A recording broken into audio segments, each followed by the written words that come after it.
Pronto, vou começar tudo de novo. 9h08.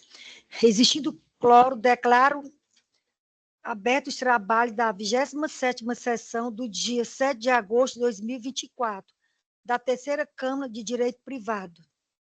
Bom dia ao desembargador Raimundo Nonato, bom dia ao desembargador Max Willam, bom dia, desembargador. Taz, bom dia. Bom dia ao desembargador Francisco Lucídio, ao doutor Manuel Roberto, procurador de Justiça, bom dia. Bom dia ao defensor público, doutor Silvério, acho que ele se encontra de forma virtual, online. Bom dia, doutora. Bom dia aos nobres advogados, aos servidores que aqui se encontram, os colaboradores, os técnicos, os assessores e ao representante da Polícia Militar, que nos dá proteção todas as sessões. Bom dia. Também meu bom dia a todos que estão assistindo esta sessão online. Passa a votação da ata da sessão anterior. Todos os desembargadores, eminentes desembargadores, aprovam ou alguma impugnação? De acordo. Pela aprovação. De acordo, excelência. A ratificação é unânime. Leitura dos adiados e retirados. A secretária vai passar a leitura dos processos. De ordem da presidência da Câmara, passa agora a leitura dos processos adiados e retirados de pauta. Retirado de pauta 0005-888, dígito 95.2013.8.06.0051, apelação, número 2 da pauta. 52 da pauta, o 014-91-32, dígito 33.2016.8.06.0001, apelação. 59 da pauta, 018-1076, dígito 19.2017.8.06.0001, apelação. 65 da pauta, 010-5542, dígito 98.2019.8.06.0001, agravo interno. 170 da pauta, 0200-312, dígito 36.2024.8.06.0154, apelação cível. 174 da pauta, 0200-175-04-2024.8.06.0203, apelação cível. 175 da pauta, 021-3120, dígito 47.2024.8.06.0001, apelação cível. 184 da pauta, 0200-319, dígito 28.2024.8.06.0154, apelação cível. 185, 0200, 292, dígito 45.2024.8.06.0154, apelação cível. 243, 063, 3834, dígito 68.2021.8.06.0000, conflito de competência. 273, 018, 9001, dígito 32.2018.8.06.0001, apelação cível. Todos os processos de relatoria da desembargadora Maria Regina, da ordem 307 do roteiro ao 333, foram retirados de pauta.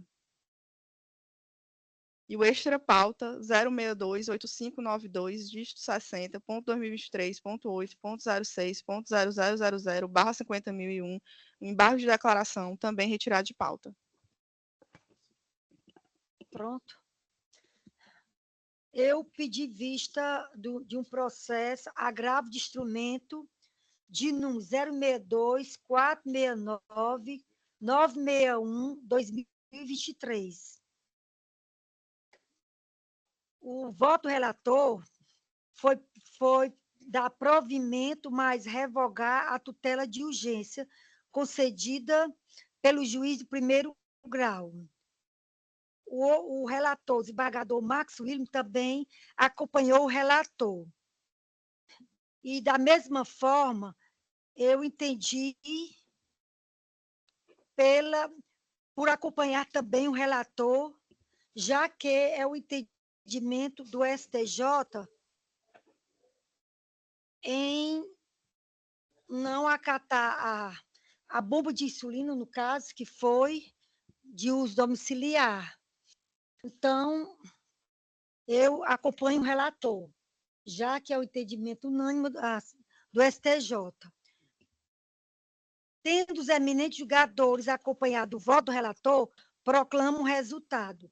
A Câmara, por unanimidade, conheceu do recurso para dar provimento. Vamos para a sustentação.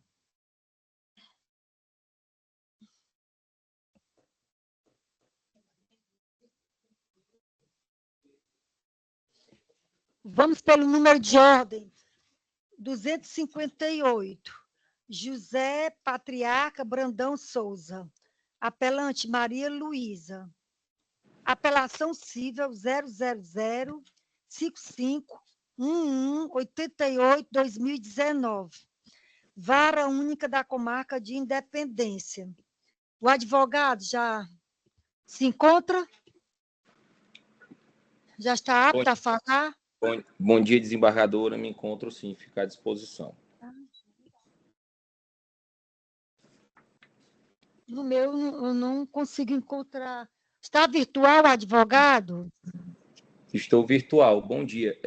Já estou à disposição. Pronto.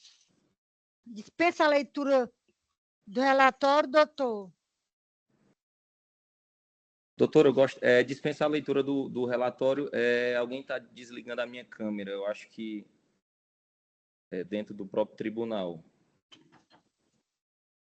Agora sim. Foi dispensado a leitura do relatório? Eu dispenso, sim, a leitura do relatório. Estou com dificuldade com a câmera, desembargadora, porque na hora que eu ligo aqui, acho que alguém está desligando aí, não? Poderia confirmar?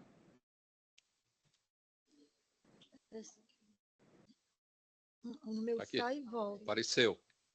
Pronto, agora... Aqui sai e volta. Eu tô clicando para aparecer, desembargadora, e ao mesmo tempo apaga, não sei se... desaparece. E faz parte da...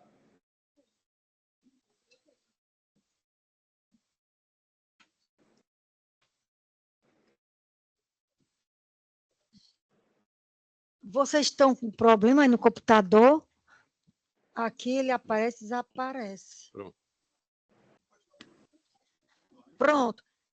Doutor, 15 minutos para a sustentação. Pode começar. Perfeito. Excelentíssimos senhores desembargadores da Terceira Câmara de Direito Privado, faço cumprimentos inicialmente à presidente, desembargadora Cleide Alves Aguiar, cumprimento do desembargador Raimundo Donato Silva Santos, desembargador Marcos William Leite de Oliveira, desembargador Paulo de Tarso Pires Nogueira, desembargador Francisco Lucídio de Queiroz Júnior, os serventuários de justiça, a Defensoria Pública presente, Procuradoria, os assessores, colegas advogados e todos que estão nos assistindo. Excelência, esse recurso de apelação é um recurso de apelação que trata-se de uma ação de reintegração de posse, em que aqui é bem salutar o princípio da primazia da realidade. E aqui eu inicio explicando que a posse sobre o bem que está sendo discutido aqui é uma fazenda, a Fazenda Uburana, fazenda esta que em 2007 foi adquirida pelos apelantes com o objetivo de fazer daquele local o lar da matriarca da família, a senhora Francisca de Oliveira Mourão, que é a avó da Maria Luísa, apelante, e mãe do senhor Heroaldo, também apelante, e local também de encontro e de lazer para toda a família. Fato é que, desde 2007, eles ocupam esta fazenda, tendo sido adquirida na época, sido adquirida e paga na época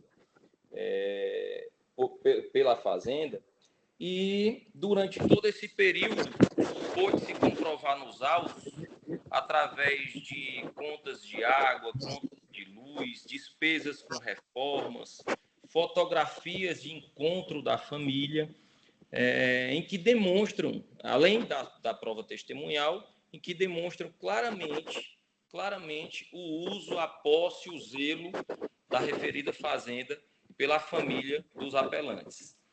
Contudo, em um ato talvez desmedido de má fé, as pessoas a quem eles tinham total confiança passaram a querer tomar para si referida fazenda, e aqui eu estou falando sobre os apelados. Então, ao longo, desde 2007 para cá, o que estava completamente pacificado, completamente pacífico, nos últimos anos começou a haver aí realmente uma briga, essa disputa judicial pela referida terra. O que veio a nos espantar, excelência, é que cumpre, no próprio autos está lá as folhas 31, as folhas 43, as folhas 47 e seguintes, as folhas 553 e seguintes, documentos que comprovam de forma clara e objetiva a posse do imóvel, além da prova testemunhal. E ainda, para desfazer qualquer tese apontada pelos apelados e que foi acatada em sentença, e aqui, com toda a devida vênia e respeito e acatamento à sentença do juiz de primeiro grau, mas tratou-se ali de uma verdadeira aberração jurídica, porque, diante de todo esse arcabouço de provas que foram apresentados ao longo da instrução processual, concluir ao final que esse imóvel não era utilizado, não fazia parte, não era de posse dos apelantes, realmente é uma dificuldade realmente intelectual de a gente conseguir entender os fatos. E, para fechar toda essa circa fática da circunstância, essas informações, nas folhas 553, excelências, existe aí uma procuração em causa própria, apresentada pelo apelado, o Cícero, em que ele, nesta própria apelação, ele abria mão da posse, da propriedade e de qualquer discussão que houvesse em relação à fazenda, isso de forma irrevogável e retratável. E aí, como o objetivo aqui é tratar da posse, eu fiz essa inversão para fazer a seguinte conclusão. Por que os senhores e as senhoras devem estar se perguntando, e por que existia essa procuração dando poderes e irrevogável e retratável dos apelados, que não eram proprietários, para os apelantes? Simplesmente porque, no momento da aquisição do bem, em 2007, o senhor Heroaldo, que é um dos apelantes, estava com restrições em seu nome e não tinha como colocar o imóvel no nome da filha, que era menor de idade e residia fora do país. Portanto, o senhor Cícero e a dona Antônia, por serem compadres e primos, serem pessoas muito ligadas à família, de extrema confiança, foram ali os primeiros que ocuparam o título de propriedade do imóvel e que, em 2008, consequentemente, assinaram essa procuração transferindo, mas que jamais exerceram a posse sobre esse imóvel. Portanto, excelências, diante de todo esse arcabouço, eu repito aqui, as folhas 31, as folhas 43, as folhas 47, as folhas 553 dos autos e seguintes demonstram de forma clara, de forma mais que objetiva, a posse desse imóvel. Razão pela qual requer-se aí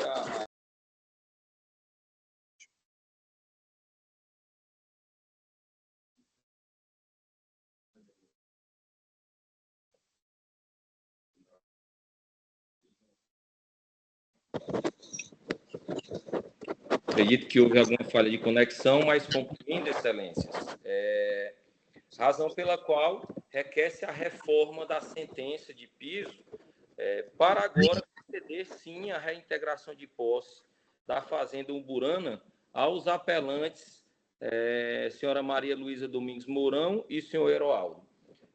O que se pede, excelência?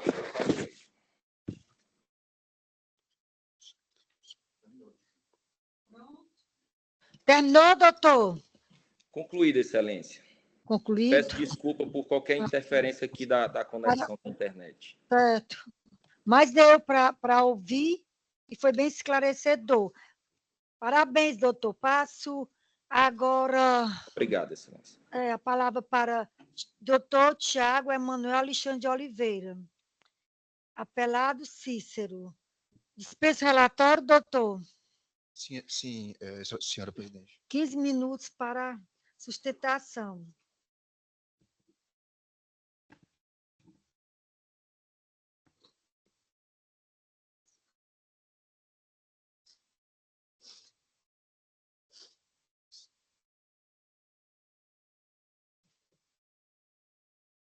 Muito bom dia. Quero cumprimentar Bom dia. os excelentíssimos senhores desembargadores, na pessoa da presidente do colegiado, desembargadora Cleide. Cumprimento também o nobre relator, o desembargador Paulo de Tarso, também os julgadores que irão compor o julgamento, irmão Renato Silva Santos, Francisco Cídio. Cumprimento também o desembargador Marcos William, o ilustre representante do Ministério Público, da Assessoria Pública, a doutora secretária, em nome de quem eu saúdo todos os demais servidores, assessores terceirizados, estagiários, também os colegas presentes, as partes, enfim. Senhoras e senhores, o caso aqui é bem diferente do que foi retratado aí pelo colega que me precedeu. Primeiro que o Heroaldo ele não é parte de um processo nem apelante, né? A ação lá que deu origem à discussão foi ajuizada pela senhora Maria Luísa, que é filha do Heroaldo, de fato, contra os meus clientes Cícero Leite, dona Antônia Furtado e o senhor Ítalo, que é filho do casal. E o que aconteceu, senhores, bem claramente? O senhor Cícero e a sua esposa compraram esse imóvel em 2007. Compraram a fazenda e foram residir nela, né? E lá eles queriam ser moventes, gado, ovinos. Seu Cícero tem um frigorífico lá na cidade de Independência, então ele cria e vende lá no frigorífico. E eles realmente são culpados. O seu Cícero é primo e compadre do senhor Heroaldo, que não é parte do processo. O senhor Heroaldo foi embora para São Paulo muito cedo e lá fez sua vida profissional, mas sempre ia à Independência, né, em festejos, fim de ano. E numa dessas idas ele foi até aos meus clientes e disse que queria fazer uma blindagem patrimonial, pediu uma procuração para colocar bens no nome do meu cliente. Meu cliente, né, relação de confiança familiar, anuiu com isso aí. Mas o problema foi que, com base nessa procuração, na comarca de São Paulo, o senhor Heroaldo abriu empresas no nome do meu cliente e deu um golpe na praça. Só no fisco federal é quase 2 milhões de reais. Dívidas trabalhistas, com fornecedores. E quando o meu cliente descobriu, houve o desentendimento, óbvio, né? E aí começou esse litígio. Ainda de posse da procuração, ele foi até o cartório e lavrou uma escritura pública fraudada, sem consentimento do meu cliente, transferindo, aliás, numa tentativa de transferir a propriedade da fazenda para o nome da filha dele, que não sabe nem onde é a fazenda, inclusive. Nunca foi lá. E o que aconteceu foi que, como ele não tinha como lavrar, aliás, registrar essa escritura pública, e por quê? Porque ele deu um cano lá em São Paulo e não tinha certidão negativa do meu cliente, que o cartório exige para transferir a propriedade. Então, o que é que restou a ele? Essa aventura judicial aqui, de entrar com a ação de reintegração de posse, para querer ser reintegrado no imóvel que ele nunca teve posse. Nunca. Nem ele, muito menos a filha dele, que é a parte do processo. E isso aí, excelência, está confessado nos autos. A petição inicial relata, a própria autora relata na petição inicial que ela nunca teve a posse. Ela fala que o esbulho teria ocorrido no dia 22 de março de 2019. Essa é a data em que foi lavrada a escritura pública fraudada. Né? E mais adiante, as folhas 29 e 30, ela diz, em outra petição, que os meus clientes negam a entregar a posse do bem. E lá ela está ameaçada de se instalar. Ora, se ela quer se instalar, é porque ela nunca se instalou. Não é assim? Então, enfim.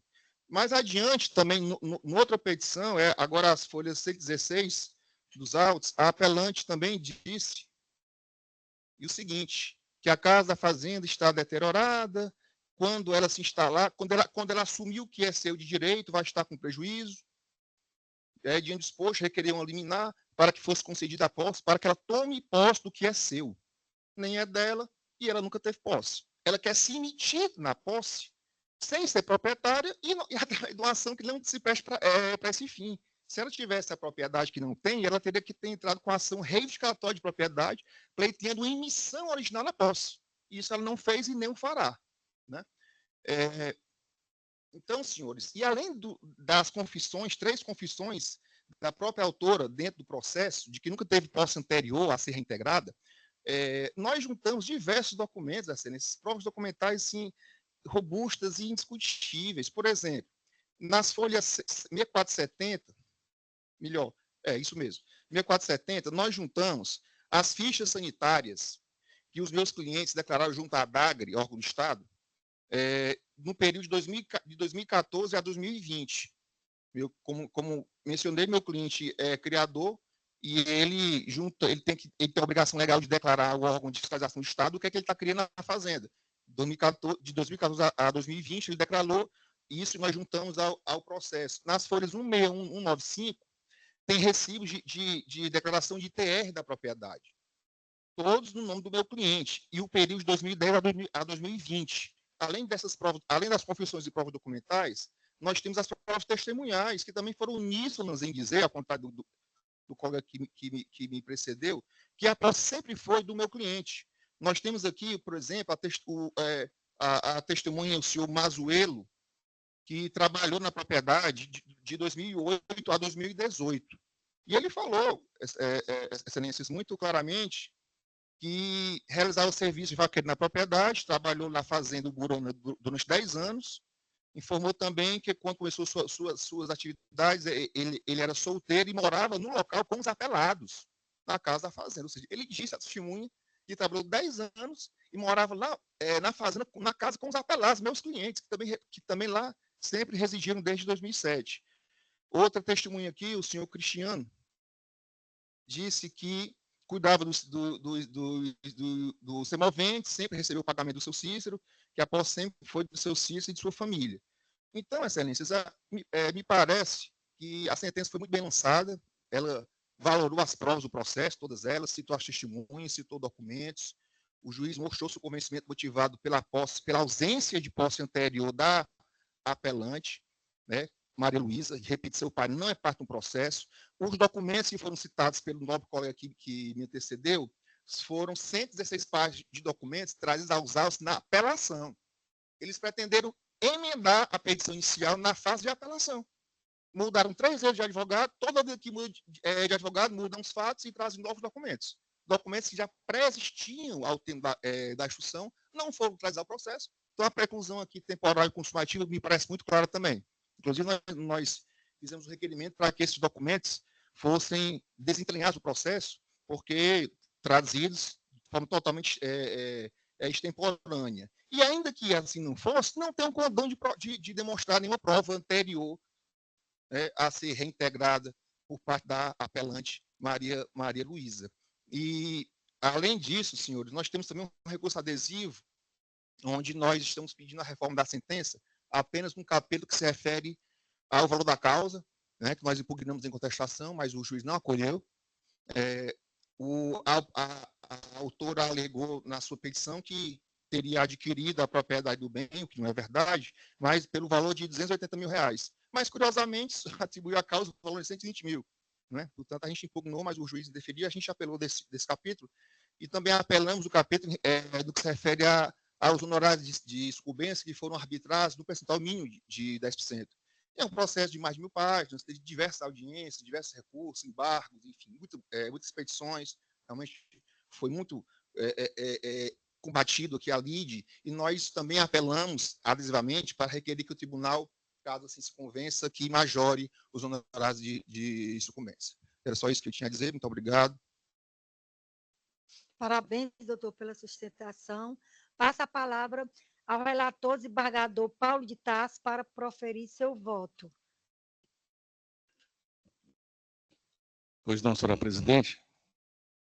Eu vejo como faço deslinde dessa apelação, porque discute-se apenas a questão da posse.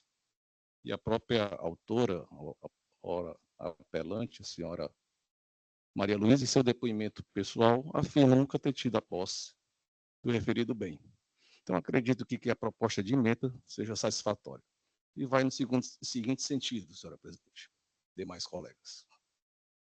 Direito civil e processual civil, apelações cíveis em ação de reintegração de posse, improcedência na origem e resignação da autora proprietária do imóvel, ausência do preenchimento dos requisitos autorizadores da pretensão reintegratória. Artigo 561 do Código de Processo Civil. Ausência de comprovação da posse pretérita exercida pela apelante autora. Provas aptas a evidenciar os fatos constitutivos do direito dos apelados. Tese que melhor se enquadra ao contexto probatório dos autos. Inteligência do artigo 1204 do Código Civil. Prova documental caracterizada. Ausência do ônus da prova acerca dos fatos constitutivos do direito alegado na inicial.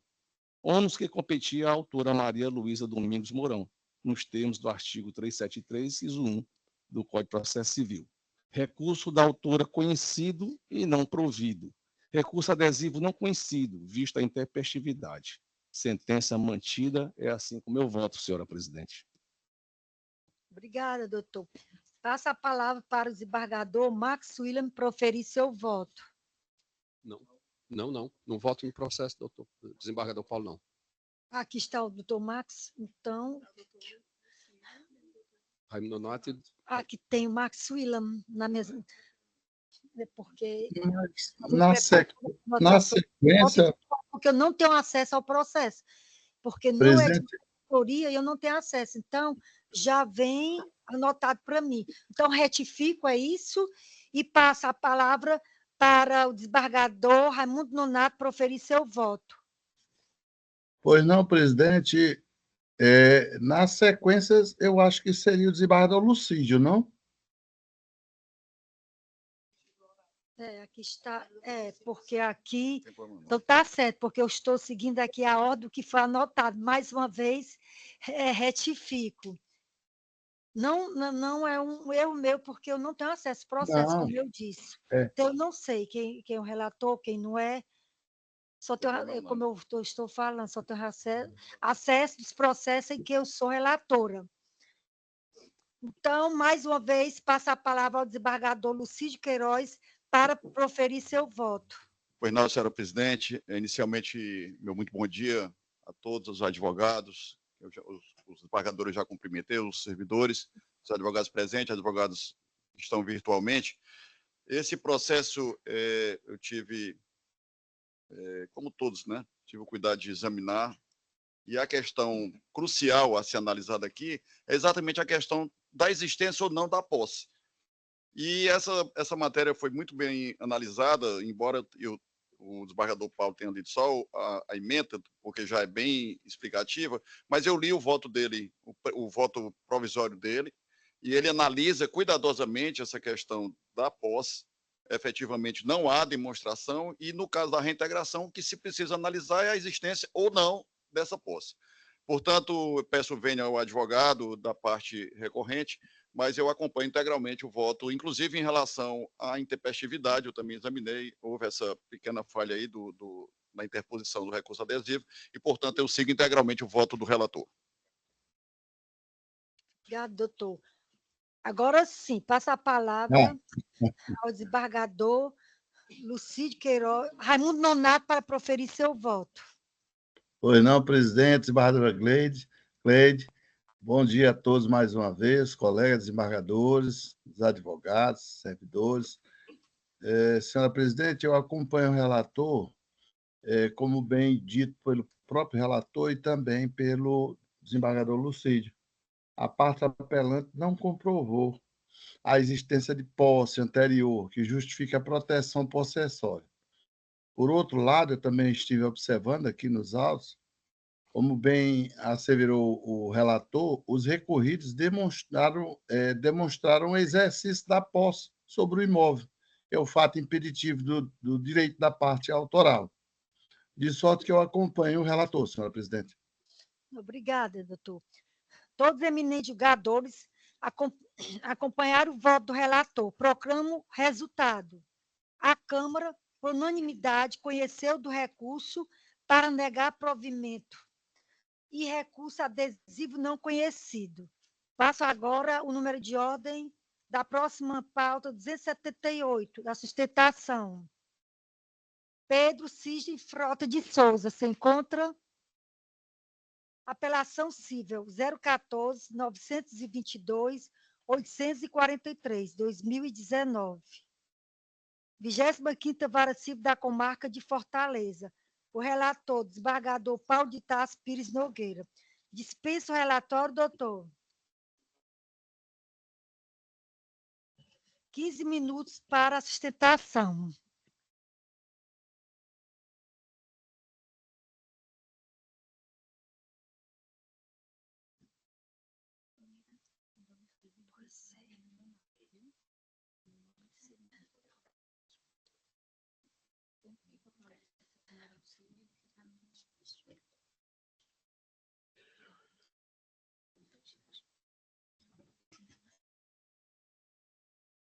Primeiramente, bom dia a todos. Bom dia, terceira Câmara de Direito Privado, pessoa da nossa presidente, desembargadora Cleide, desembargador Paulo de Tarso, relator do processo, desembargador Lucídio, desembargador Marcos William, desembargador Raimundo Donato, doutor Emanuel, meu eterno professor, né, da Unifor, colegas advogados. Bom, esse caso aqui, excelências, é uma ação indenizatória contra a Gol, linhas aéreas, e lá no escritório a gente até reputa esse caso como o caso de maior infortúnio causado por esse nosso cliente. Eu sou advogado do Gleilson, do autor, que fez um concurso público para policial rodoviário federal. Ele tinha um concurso, apenas para contextualizar, ele tinha um concurso provisório do Exército. No dia em que ele terminava os 2 anos de Exército, ia ser exatamente o dia em que ia sair o resultado final da prova dele para policial rodoviário federal. O fato é que ele passou na prova para Manaus, Amazonas, e passou em todas as fases, as difíceis fases do concurso, e a última fase, que era apenas de caráter classificatório, ia se dar num domingo, no dia 16 de junho de 2019.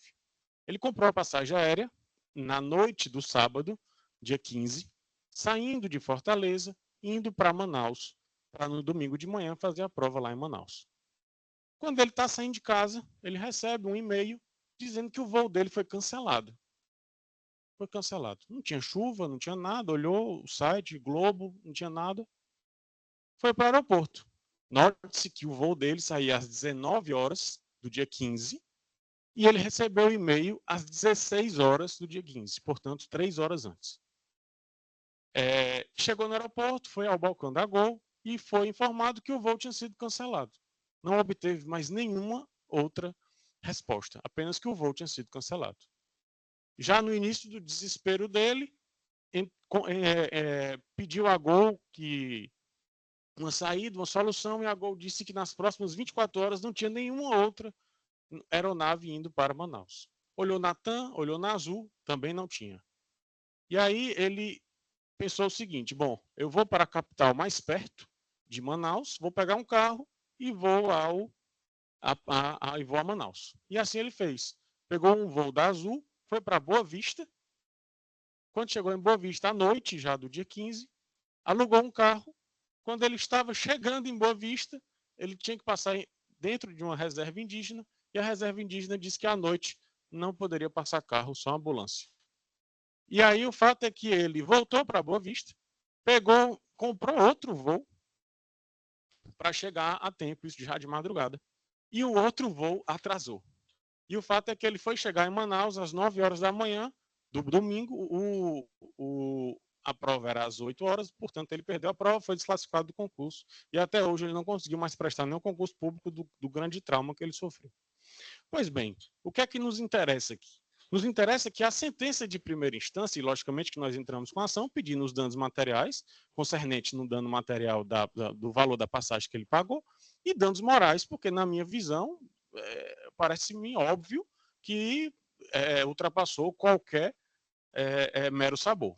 Mas, enfim, a sentença de primeira instância da lavra do juiz da 15ª Vara Civil, Dr. Gerardo Magelo Facundo, ele condena tão somente em danos materiais, afirmando, pasmem, vossas excelências, afirmando que, peço venha aqui para ler um pequeno parágrafo da sentença, afirmando que, no que se refere ao dano moral, a controvérsia consiste na prestação defeituosa do serviço de transporte aéreo por ter havido a mudança do itinerário e atraso do voo na chegada do destino final. Nota-se que o autor foi comunicado previamente sobre a alteração do seu voo. O voo era às 19, ele foi comunicado às 16, quando ele estava se arrumando para ir para o aeroporto. Desse modo, havendo a comunicação prévia ao passageiro da mudança do itinerário, fica afastada a prestação defeituosa do serviço. E a sentença conclui: assim sendo, não há como aventar qualquer ilícito imputável à companhia ré, porque agiu com diligência necessária para amparar seus passageiros. Bom, aqui eu não preciso falar muito sobre a diferença entre fortuito externo e fortuito interno. Eu não preciso. O fortuito interno é exatamente o risco da operação. No momento em que eu tenho a Gol, sou o dono da Gol, compro aeronaves para levar passageiros, está dentro do meu risco levar passageiros e quando os meus voos não puderem ser decolados, eu tenho que pagar uma indenização. E o fato dela ter... O único argumento da sentença é que ela comunicou previamente. Quer dizer que se o voo era às 19 horas, se ela tivesse comunicado às 18h59, teria agido com o dever de informar ao passageiro? Francamente. A sentença, ao que me parece, é mais uma sentença modelo para qualquer caso de indenização. Mas aqui é um caso que foge por completo. Ele não ia de férias, ele não ia gozar de férias com a família. Ele ia fazer uma prova, o qual ele foi desclassificado. E até hoje ele se encontra desempregado, única e exclusivamente porque a Gol não decolou o avião. O fato é que, mas por que a Voo não decolou? A Voo não decolou porque ficou-se sabendo, e aí, logicamente, que eu tenho que trazer a verdade dos fatos, em que pese estar no processo, ficou-se sabendo que uma aeronave, no sábado, meio-dia, note-se, a Gol informou que o voo não iria decolar às 16 horas. No sábado, ao meio-dia, portanto, 4 horas antes do avião decolar, 4 horas antes da Voo comunicar, houve um problema no aeroporto de Manaus em que um avião de pequeno porte pousou, que a gente chama de barriga. O trem de pouso não desceu. Não aconteceu nenhum acidente, apenas foi isso. E, note-se, pelas notícias jornalísticas que estão na petição inicial, o voo de Fortaleza a Manaus decolava às 19 horas. Às 18h30, a pista do aeroporto de Manaus já estava liberada. Ou seja, o voo de Fortaleza a Manaus, que demorava, 3 horas, porque tinha uma escala, quando ele decolou, se ele fosse decolar às 19 horas, como determinado pela Gol, quando ele comprou a passagem, a pista já estava liberada. E a Gol cancelou o voo. Então, o que a gente entende é que a nossa apelação é única exclusivamente em razão do dano moral, porque penso que aqui foge por completo do razoável. Não é razoável crer que um candidato que passou em todas as provas de um concurso público, aqui eu estou terminando, todas as provas de um concurso público, seja desclassificado na última, que são os exames psicológicos, porque um avião não decolou.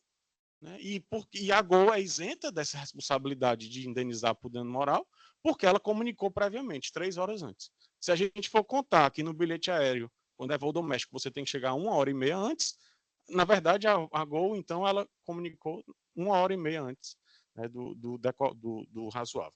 Então, o que a gente pede é realmente a condenação da Gol por danos morais, em razão desse fato, desses grandes fatos, e agradeço a participação dos outros pagadores. Parabéns, doutor, pela sustentação. Passo a palavra ao desembargador Paulo de Tarso, no caso relator, para proferir seu voto. Pois não, senhora presidente. Eu estudei o processo e observei que, no caso, a empresa Gol Linhas Aéreas, ela, questões operacionais, um acidente que teve em Manaus, ela foi obrigada a cancelar esse voo, né, porque a pista de Manaus estava imprópria para pouso e decolagem. Então, eu acredito que a leitura aqui da ementa, a proposta de ementa, seja suficiente para resolver a questão. Apelação, sentença parcialmente procedente para determinar o ressarcimento dos valores referentes ao dispêndio para a compra de passagens aéreas, negada a reparação moral, danos materiais sob a forma de emergentes, deferimento mediante a comprovação da despesa, danos morais não configurados, evento classificado como mero aborrecimento, ausência de constrangimento perante terceiros, precedentes do STJ, eu, no caso, voto pelo desprovimento da apelação. Assim como eu voto. Obrigada, doutor. Passa a palavra para o desembargador Lucídio Queiroz para proferir seu voto. Pois não, senhora presidente, cumprimento o ilustre advogado. Doutor, da mesma forma, eu também tive o cuidado de examinar esse processo. Efetivamente, a situação do seu cliente é uma situação que chama a atenção, né? Uma coisa muito, muito chata que aconteceu na vida dele. Inclusive, a teoria, né, que o senhor traz, a única chance, eu tive o cuidado de ler tudo sobre isso, mas, como bem trouxe o desembargador Paulo, nós tivemos uma questão operacional, uma questão de segurança.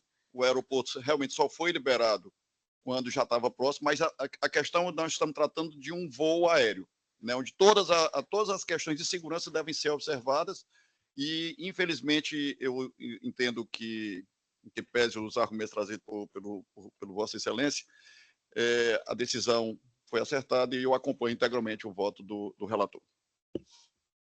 Obrigada, doutor. Todos os eminentes julgadores, acompanhado do voto do relator. Voto desembargador. Não, eu acompanho também, presidente. Bom dia, acompanho. Está correto. No caso palavra aí, do desembargador Raimundo Nonato para proferir seu voto. Não, presidente, no caso aí, o desembargador Paulo Tasso... voto provisório, não é isso? Exatamente. O desembargador Paulo, ele manteve a decisão do primeiro grau da 15ª cível, né, que reconheceu só o dano material, e o dano moral reconheceu que a companhia avisou previamente e o problema de um acidente, né, na pista. Então, eu concordo plenamente com o relator, acompanho. Como os eminentes julgadores acompanharam o voto relator, proclamo o resultado. A Câmara, por unanimidade, conheceu do recurso para negar provimento. Próxima pauta, número de ordem 161, Francisco Dário Sobrinho Júnior. De minha relatoria, Cleide Alves de Aguiar.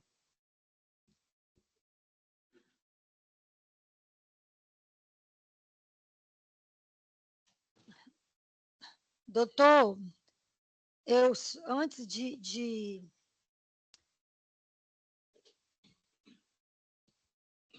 iniciar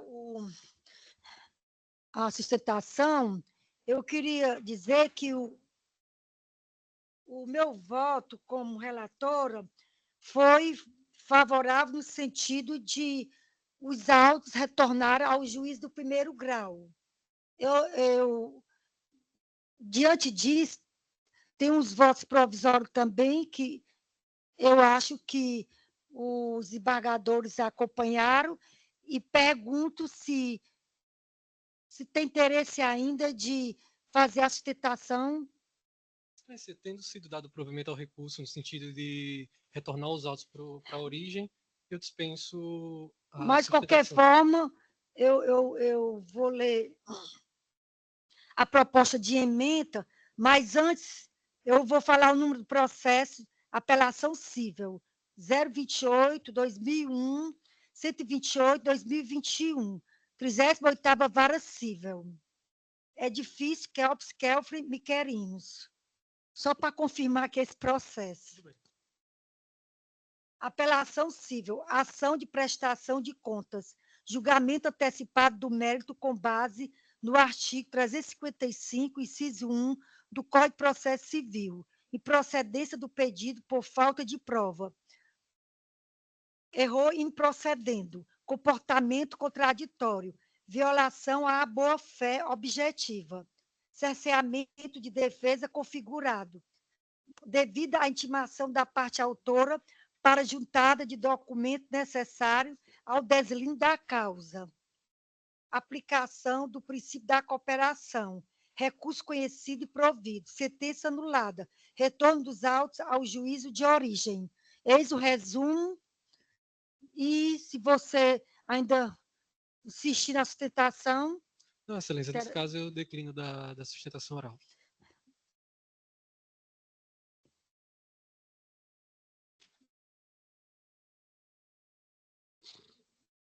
Passa a palavra ao desembargador Max William para proferir seu voto. Obrigado, senhora presidente. Acompanho o voto de Vossa Excelência. Passa a palavra ao desembargador Paulo de Tarso para proferir seu voto. Eu acompanho Vossa Excelência, senhora presidente. Como todos acompanharam o voto de minha relatoria, proclamo o resultado. A Câmara, por unanimidade, conheceu do recurso para dar provimento. Vamos na próxima, Obrigado, de ordem.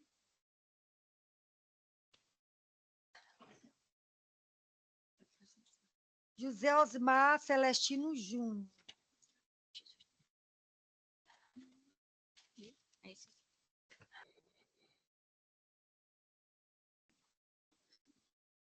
Apelação civil 027, 501, 985, 2020. Quarta Vara Civil da Comarca de Fortaleza. Dispensa a leitura do relatório, doutor. Dispensa, Excelência. 15 minutos para a sustentação.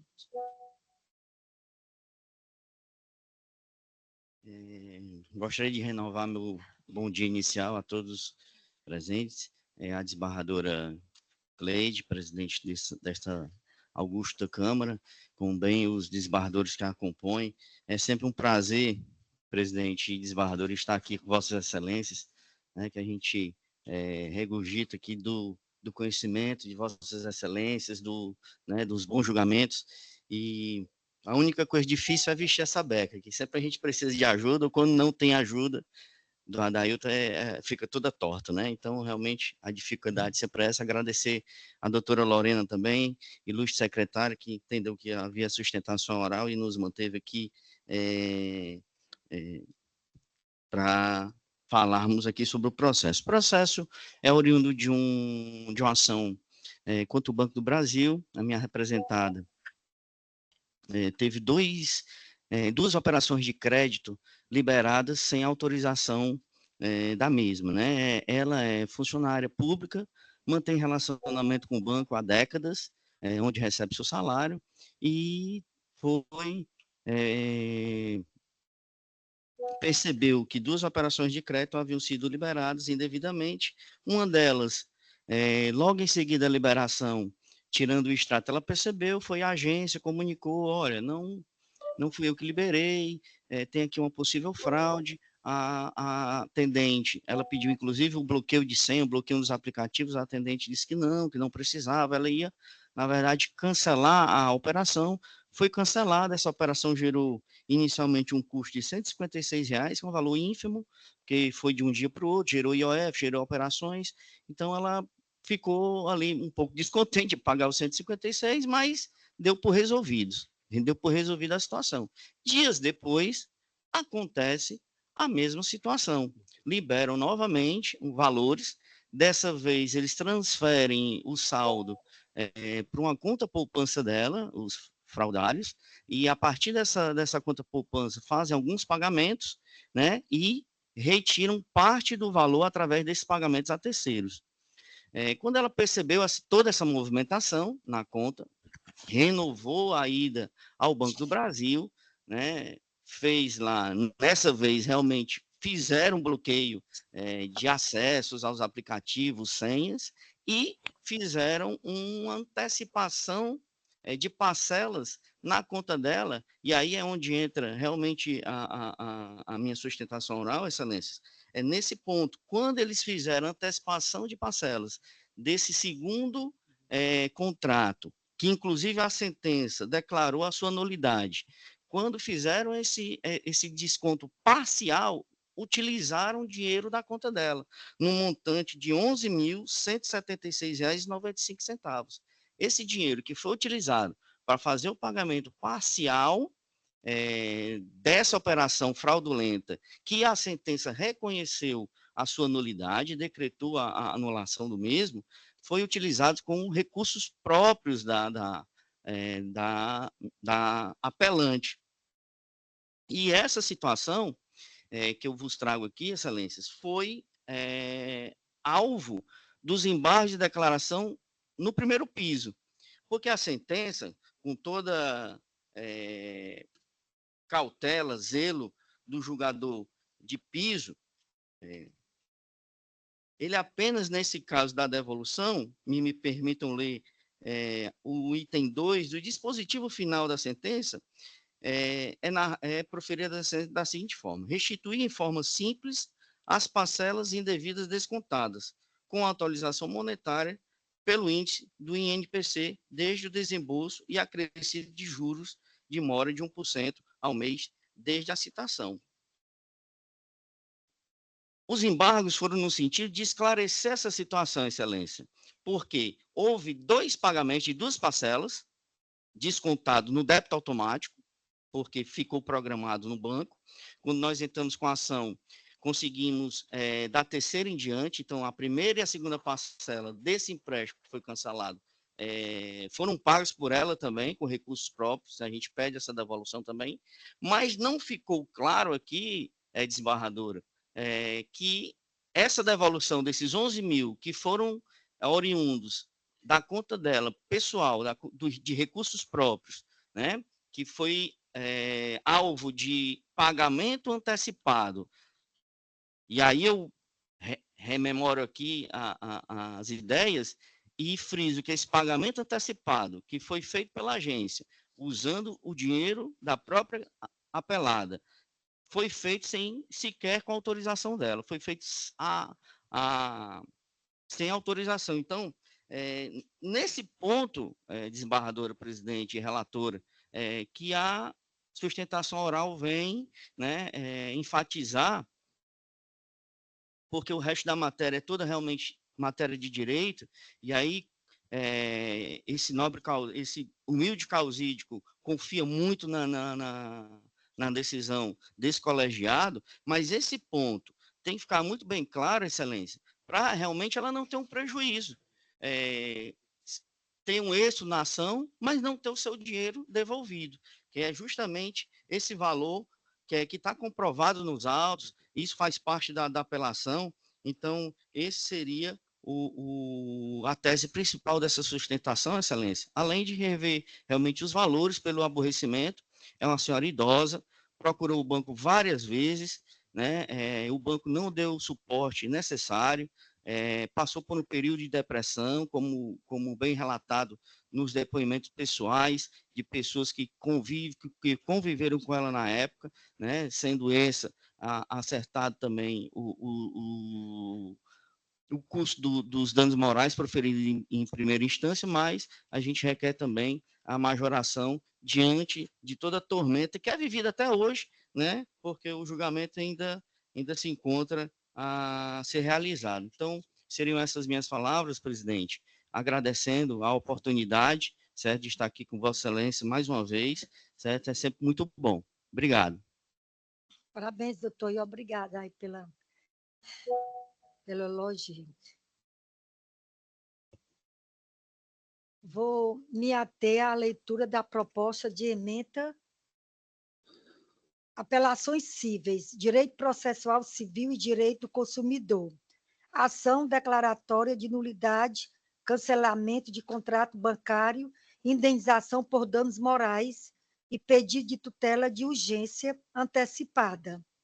Sentença parcialmente procedente, contrato de empréstimo em consignação em folha de pagamento. Modalidade, operação de crédito automático, realizada em terminal de autoatendimento. Operação regular, contratação comprovada pelo agente bancário. Valores creditados na conta de titularidade da parte autora, ausência de fraude, inocorrência de danos morais, apelos conhecidos, recurso da parte autora desprovido, apelação da parte reprovida, sentença reformada. Como voto? Passa a palavra ao desembargador Dr. Max William para proferir seu voto. Acompanho o voto de Vossa Excelência, senhora presidente. Obrigada, doutor. Passa a palavra para o desembargador Paulo de Tarso proferir seu voto. Da mesma forma, acompanho o voto de Vossa Excelência, senhora presidente. Como todos os eminentes julgadores acompanharam o voto de minha relatoria, proclamo o resultado. A Câmara, por unanimidade, conheceu do recurso para negar provimento para a autora e dar provimento para a parte ré. Vamos à pauta. Número de ordem, próximo processo. 23. Pedro Henrique Muti de Santana se encontra?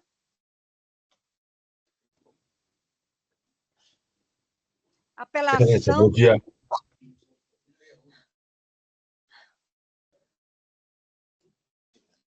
Apelação CIV 020-056-649-2023. Primeira vara civil da comarca de Canindé. Relatoria, doutor desembargador Raimundo Nonato Silva Santos. O advogado se encontra? Sim, excelência, bom dia. Pedro Henrique Muti de Santana. Ok. Dispensa a leitura do relatório, doutor. Perfeitamente, excelência. 15 minutos para a sua explanação. Perfeito, doutora, muito obrigado. A título de identificação, Pedro Henrique Muti de Santana, OBBA 32985. No caso, epígrafe representa o banco apelado.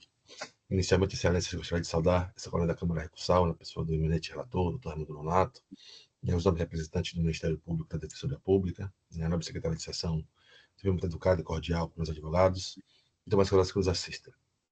Excelências, o caso é vertente, ele gravita em torno da alegação da parte autora apelante de prejuízos em decorrência da cobrança de empréstimo consignado cobrado de seu benefício previdenciário, que afirma desconhecer, pelo que propôs, a perante ação judicial, objetivo na condenação do banco, a pagamento de indenização a título de danos morais e materiais, além da declaração de inexistência do contrato discutido nesses autos.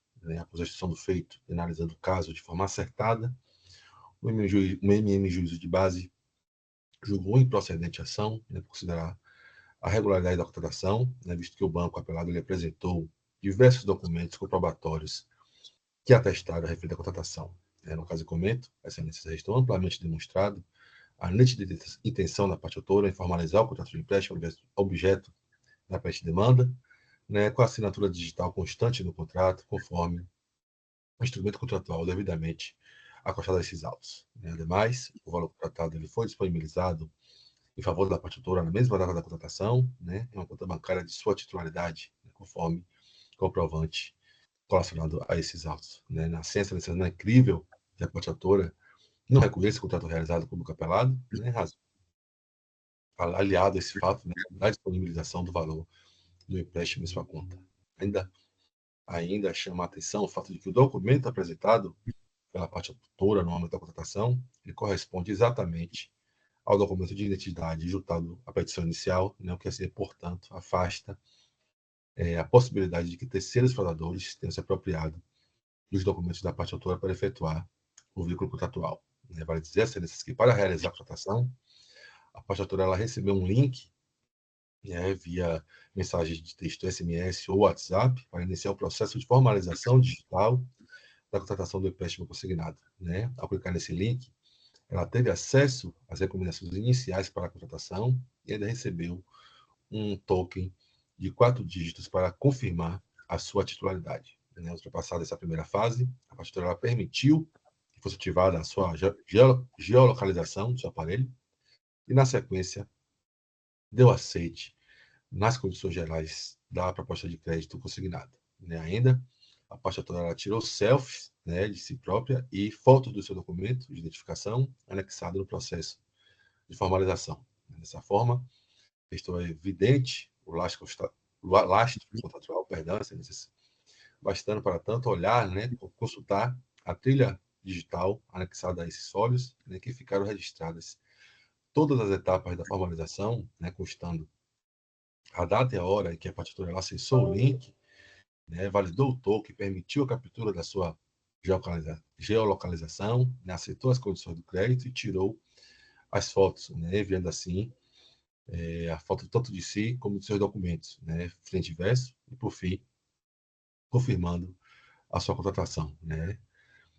Ademais, quero dizer que a assinatura contratual ela foi feita de forma eletrônica, né, e devidamente certificada pela BRY Tecnologia, né, com isso conclui-se a contratação digital. Dessa forma, excelências, não há que ser considerada legítima a contratação do empréstimo em questão, né, posto que o meio digital escolhido para a formalização da transação, ele é juridicamente, economicamente e socialmente aceitável, né, pois consta com tecnologia que garante a ciência da parte autora e sua respectiva veracidade. Né? Para finalizar, o banco apelado ele procedeu à análise comparativa das fotos tiradas pelo cliente, né, da foto constante, do documento apresentado por ele, atestando se a foto condizente com a idade declarada pela partitura apelante, por meio de reconhecimento de face e de vida, né, assim assegurando que todas as fotos retiradas não se tratam de foto de outra foto, né, e nem foi feito download de uma foto de internet ou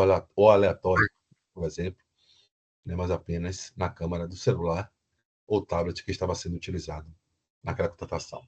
Então, excelências, o banco pugna pelo não provimento do recurso da partitura, requerendo a manutenção integral da sentença proferida pelo juiz de primeiro grau. Agradeço a atenção dos novos jogadores. É o que se requer, excelências. Muito obrigado.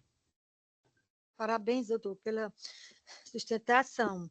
Passa a palavra ao relator desembargador Raimundo Nonato para proferir seu voto.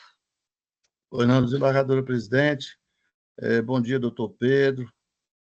Parabéns pela sustentação. Eu serei bem breve, presidente, porque todos já votaram e a votação está unânime. E, compulsando os autos, eu verifico que a instituição financeira apelada ela comprovou à sociedade a efetiva contratação do referido empréstimo consignado pela consumidora apelante, desincumbindo-se de seu ônus probatório a teor do artigo 3732 do CPC. Na hipótese, o banco recorrente acosta aos autos o contrato de cartão de crédito consignado, termo de consentimento esclarecido, proposta de contratação de saque mediante a utilização de cartão de crédito consignado, cédula de crédito bancário, todos assinados presencialmente e posteriormente contratação de saque assinado eletronicamente por biometria facial, além de documento pessoal de identificação, declaração de residência e comprovante do repasse dos créditos contratados para a conta de titularidade da parte demandante. Né? Então, eu cito aqui no meu voto que, no caso da contratação eletrônica em questão, tanto este modelo de contratação como a expressão da vontade pela biometria facial e ainda confirmada pelo envio de documentos pessoais, além de não serem defesas em lei, têm sido práticas comuns devido aos avanços tecnológicos e demandas da coletividade no tocante a esse crédito. Tal modalidade também não encontra óbice nas normas do Banco Central. Em relação às testemunhas instrumentárias para a validade do contrato, sabe-se que é desnecessária a sua existência, eis que este requisito é necessário para a atribuição de execuibilidade dos títulos. Mas este feito trata de ação de conhecimento. Tampouco se verifica a necessidade ou exigência legal e rubrica do autor em todas as páginas do instrumento. Por fim, o não reconhecimento do número do telefone aposto na validação digital em nada interfere na validade do contrato, uma vez que as demais provas colacionadas aos autos corroboram o conhecimento do autor, como o recebimento de valores contratados e a assinatura gráfica e presencial do contato originário que ensejou o primeiro saque. Então, dito isto, senhora presidente e demais colegas, eu voto no sentido de que o recurso seja conhecido parcialmente e, na parte conhecida, seja desprovido. É esse o meu voto, senhora presidente.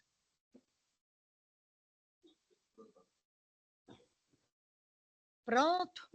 Obrigada, doutor. Como votante, acompanho o voto do relator. Passa a palavra ao desembargador Max William para proferir seu voto. Muito obrigado, senhora presidente. Eu confirmo o voto provisório e acompanho o voto do eminente relator. Obrigado, doutor. Como todos os julgadores acompanharam o voto do relator, proclamo o resultado. A Câmara, por unanimidade, conheceu do recurso para negar provimento. Número de ordem 306. Pedro Henrique Muti Santana, apelado. Relator Paulo de Tarso Pires Nogueira. Primeira Vara Civil da Comarca de Acopiara. Dispensa a leitura do relatório, doutor. Senhora presidente. Perfeitamente. Senhora presidente, eu indago ao doutor Pedro Henrique, que já que ele está pela parte apelada, se ele tem interesse ainda em sustentar oralmente, porque nós aqui, né, ele é apelado, né? É o Banco Itaú, não é isso? Isso, excelência, perfeitamente. Isso. O recurso do apelante, doutor Pedro Henrique, não está sendo conhecido por ser intempestivo. Aí eu saber se o senhor insiste Dispensa, ainda excelência. Dispensa a sustentação. Não, excelência. Muito obrigado. Só autoriza aqui a leitura da proposta de emenda, senhora presidente? Ele dispensou a leitura. Dispensou a sustentação? A sustentação, a leitura e a sustentação. Pronto. Então, passa a palavra ao desembargador relator Paulo de Tarso para proferir seu voto. Pois não. A proposta de emenda vai no seguinte sentido. Pela ação civil, ação de reparação de danos morais e materiais, combinado com pedido de antecipação de tutela.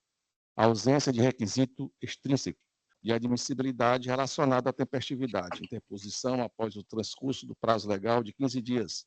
Recurso não conhecido, sentença mantida. É com o meu voto, senhora presidente. Obrigada, doutor. Passa a palavra ao desembargador Lucídio Queiroz para proferir seu voto. Eu acompanho o relator, senhora presidente. Obrigada, doutor. Ao desembargador Raimundo Nonato para proferir seu voto. Também, senhora presidente, acompanha a relatoria. Obrigada, doutor. Como todos os eminentes julgadores acompanharam o voto do relator, proclamo o resultado. A Câmara, por unanimidade, não conheceu do recurso.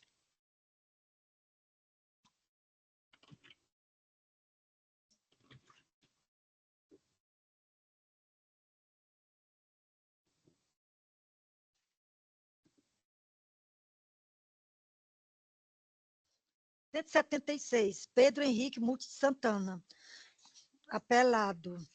Apelação civil Acopiara, segunda Vara Civil da Comarca de Acopiara. De minha relatoria, Cleide Alves de Aguiar. Dispensa relatório, doutor. Sim, doutora Cleide, com certeza. 15 minutos para a sustentação. Perfeitamente. Fique à vontade. Muito obrigado, excelências. A título de verificação, Pedro Henrique Muti de Santana, OBBA 32985, no caso epígrafe, também representa o banco apelado. Esse caso, excelências, ele muito parecido com o anteriormente sustentado, né, onde a parte autoral alega desconhecer contratação de empréstimo consignado no seu benefício previdenciário, né, e de forma parecida, o juízo de piso julgou a ação improcedente, né, considerar a regularidade da contratação, né, tendo em vista as provas colacionadas pelo banco, no caso dos autos. Né? No caso que comento, restou amplamente demonstrada a intenção da parte autora em formalizar o contrato de empréstimo, né, com assinatura constante no contrato, né, conforme instrumento contratual devidamente acostado no processo. Né? Ressalto que as assinaturas constantes no P4 e no instrumento de procuração, né, a olhos vistos, são absolutamente idênticas, né, corroborando assim a tese de que a contratação fora legítima. Ainda chama a atenção o fato de que o documento apresentado pela parte autora no momento da contratação, ele corresponde exatamente ao mesmo documento juntado à petição inicial, aliado ao fato de que o endereço que consta na inicial, ele é o mesmo endereço que consta no contrato. Né? Ademais, o valor do empréstimo ele foi disponibilizado por meio de transferência bancária para uma conta de titularidade da parte autora, né? Não sendo crível que esta desconheça a contratação, né?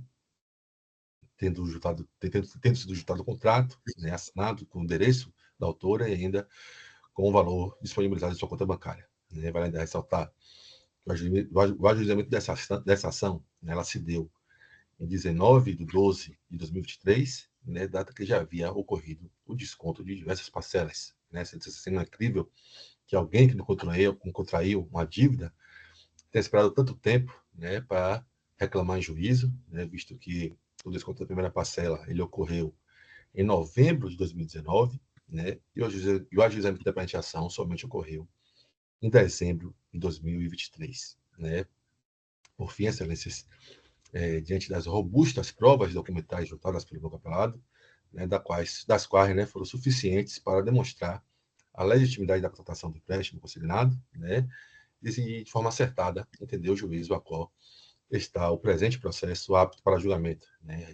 Registre-se ainda que, no que pertine, né, no que se refere ao tema 1061 do Superior Tribunal de Justiça, né, não se impõe, ele não impõe a realização de perícia grafotécnica nos casos de impugnação da assinatura constante no instrumento contratual, se há nos autos, né, outros meios, né, outras provas suficientes à conclusão quanto à autenticidade da assinatura do contrato, né, assim não ocorrendo cesseamento de defesa decorrente da não realização da prova técnica. Né, ainda, de acordo com a farta jurisprudência da Corte Cidadã, né, não configura cesseamento de defesa, julgamento da causa, né, sem a produção da prova solicitada pela parte, quando devidamente fundamentado e demonstrado pelas instâncias de origem que o feito se encontra suficientemente instruído, né, afirmando-se assim a presença de dados bastantes à formação do seu conhecimento, né, diante dos princípios da livre admissibilidade das provas, né, e da persuasão racional. Excelências do banco pugna, né, pelo não provimento do recurso da parte autora, né, requerendo a manutenção da sentença proferida pelo juiz de primeiro grau. Agradeço mais uma vez a atenção dos observadores. É o que se requer, excelências. Muito obrigado. Mais uma vez, parabéns. De Obrigado, minha relatoria, o processo ementa apelação civil, relação de consumo, ação anulatório de débito combinado com danos materiais e morais, empréstimo consignado, descontos em conta de benefício previdenciário, indícios de falha na prestação do serviço, assinatura aposta no contrato juntado pelo promovido, que foi impugnada pela autora, ônus da instituição financeira comprovar a autenticidade constante do contrato, necessidade de perícia grafotécnica não considerada pelo juiz ACOL, cerceamento de defesa, sentença de improcedência, provas periciais indispensáveis. Apelante não reconhece a assinatura aposta no contrato que deu causa aos descontos supostamente indevidos. Necessidade de realização de instrução processual em observância do princípio do contraditório e da ampla defesa. Sentença anulada com devido retorno dos autos à origem para a produção da prova pericial requerida pelas partes. Recurso de apelação conhecido e provido. Como eu voto? Passa a palavra ao desembargador Max William para proferir seu voto. Senhor presidente, confirmo o voto provisório e acompanho o voto de Vossa Excelência. Obrigada. Eu passo a palavra ao desembargador Paulo de Castro para proferir seu voto. Acompanho o voto de Vossa Excelência, senhora presidente. Como os eminentes julgadores acompanharam o voto de minha relatoria, a Câmara, por unanimidade, conheceu do recurso para dar provimento. Muito obrigado, excelência. É sempre um prazer estar essa Câmara recursal. Até a próxima oportunidade. Bom dia a todos. Bom dia, doutor.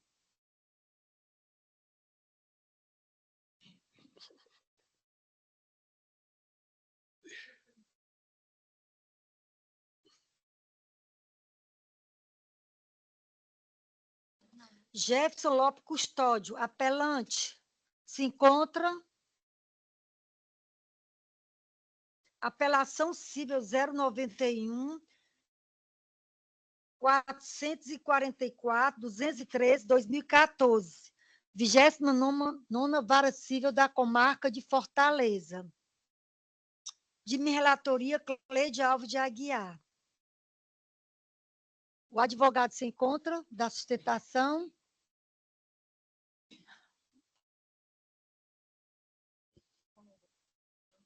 Pronto. Então, passa esse processo. Passa e julga com os demais.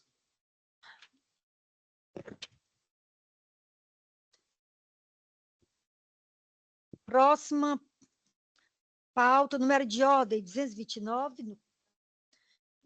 Doutora Joyce Soares Feitosa, se encontra. Agravo de instrumento 062-884 514-2024. Primeira Vara Civil da Comarca de Fortaleza. Relator Marcos William Leite de Oliveira. Dispensa a leitura, doutora. Dispenso. Senhora presidente, uma questão de ordem. Avisar aqui a nobre advogada que o agravo da cliente está sendo provido se ela dispensa a sustentação oral. Dispenso, senhora.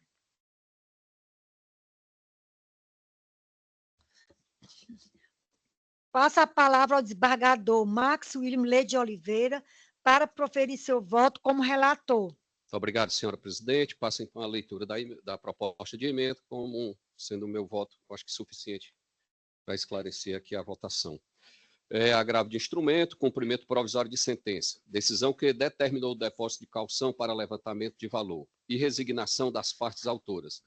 Análise sobre a necessidade de caução em casos de valores incontroversos depositados judicialmente.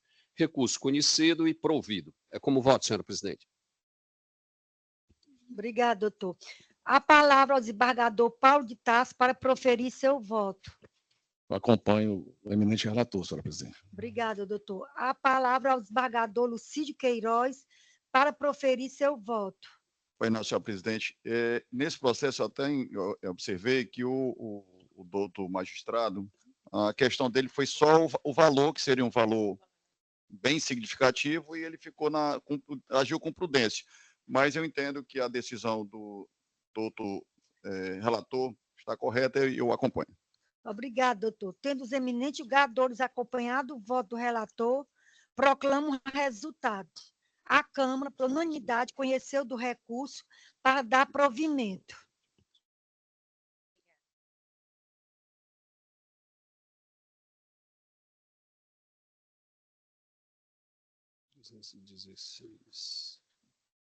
Gustavo Castro Melo, advogado, se encontra.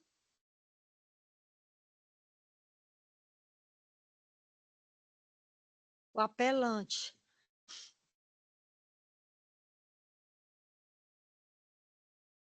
Não se encontra. Confirmado? Passa para a próxima. Passar para a próxima.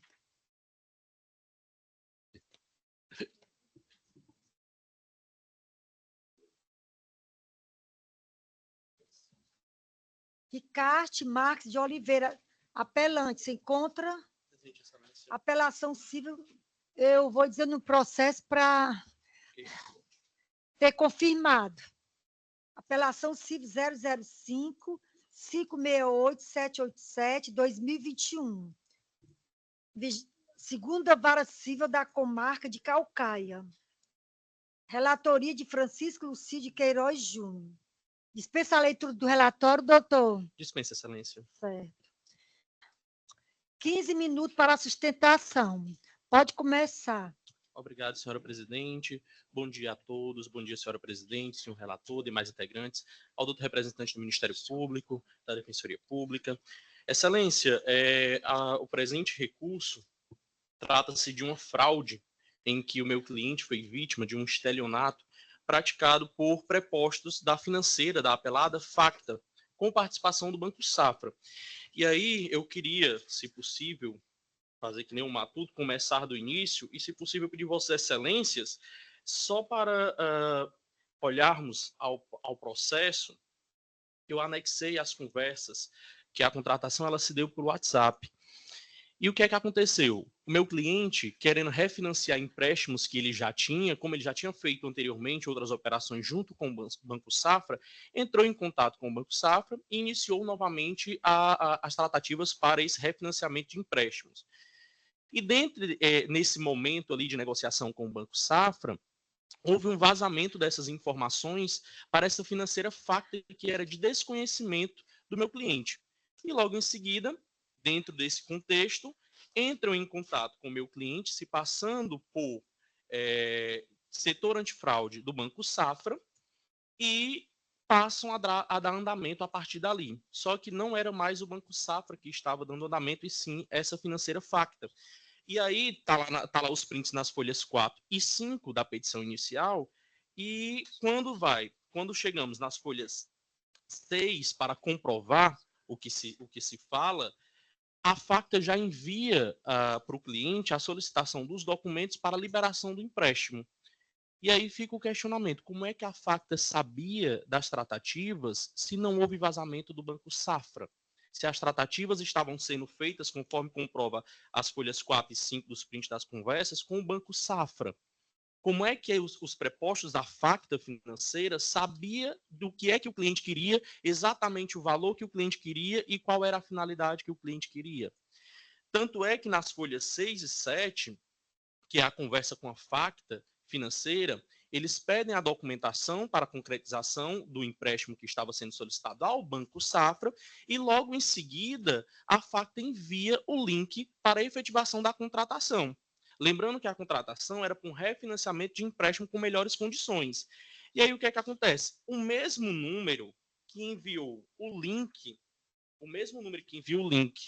para a contratação do empréstimo junto à financeira Facta, que é o número de DDD 11 97578 0632, é o mesmo número que logo em seguida vai aplicar o golpe, enviando boletos bancários para supostamente quitar os empréstimos anteriores que eram objetos do refinanciamento.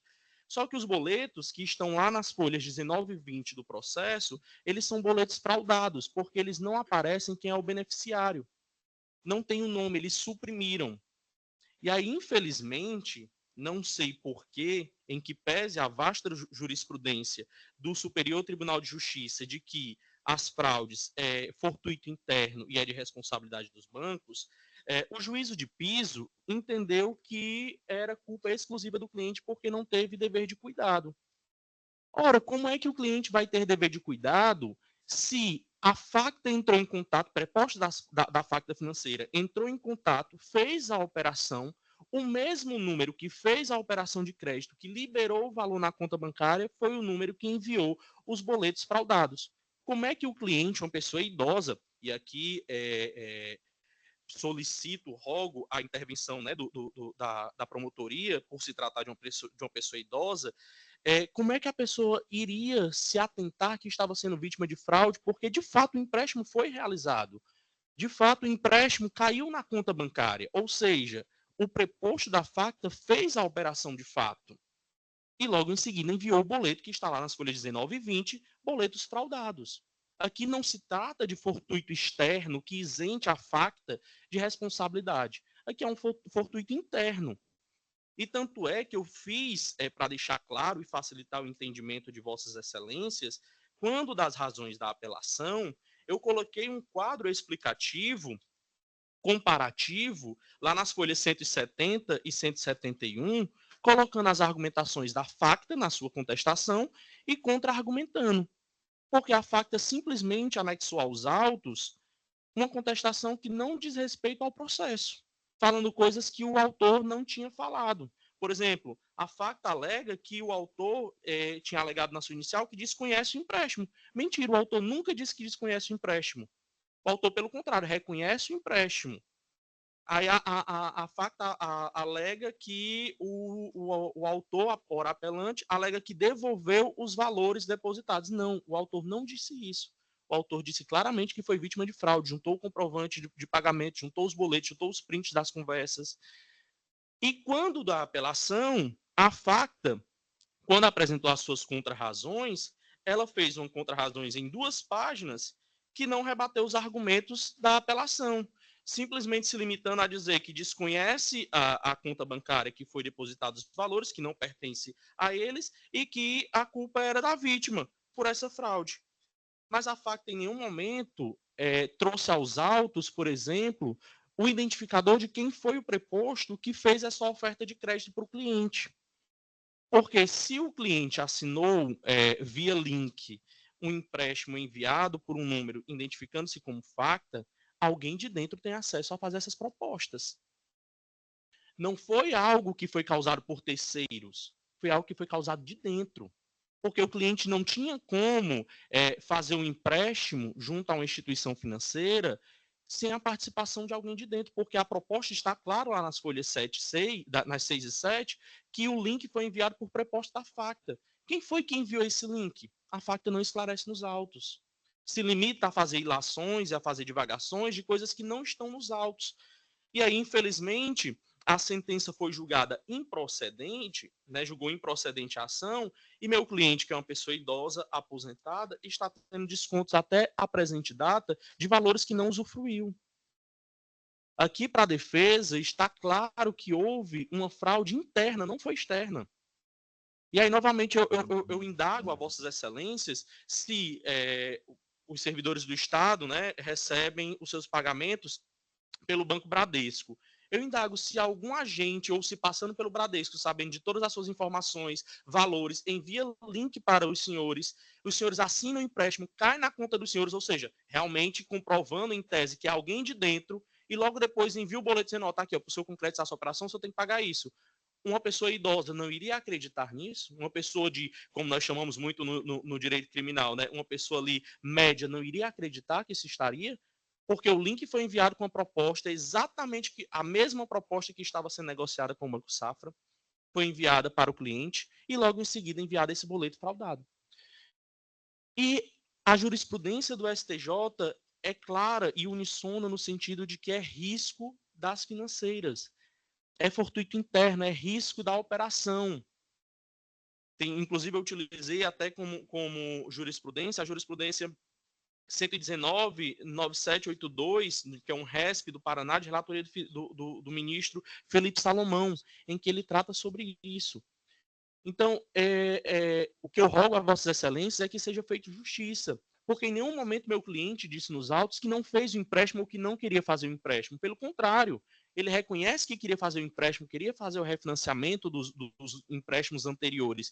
Por isso que justifica o pagamento dos boletos fraudados, porque a intenção dele era quitar os empréstimos anteriores que tinham juros maiores e ficar somente com esse empréstimo que, em tese, tinha juros menor, que era uma melhor condição para ele, um refinanciamento dos empréstimos. Que essa era a vontade dele ao entrar em contato com o Banco Safra. E aqui está claro, para a defesa, a responsabilidade de ambas as instituições. Porque se a negociação estava sendo com o Banco Safra e dentro dessa negociação, um número liga, sabendo exatamente de tudo que estava sendo negociado, se passando pelo setor antifraude do Banco Safra, e dá continuidade, tanto é que nas conversas, a partir de que é tratada com a facta, o meu cliente ele não fala qual é o valor que ele quer, não fala qual é a finalidade. A facta já pede a documentação, envia o link, exatamente com o valor que ele queria, que era para quitar os empréstimos, e envia os boletos. Ou seja, houve um claro vazamento de informação. E aqui tem uma responsabilização dos bancos.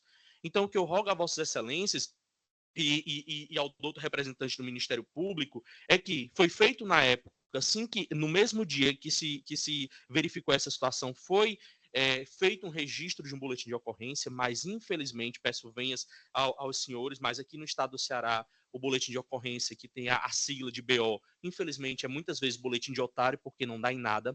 Já estive diversas vezes na delegacia cobrando andamento para tentar se chegar nas pessoas que fraudaram, né, nesses autores. Infelizmente, o inquérito não anda. E nós temos uma pessoa idosa que está pagando por algo que não usufruiu.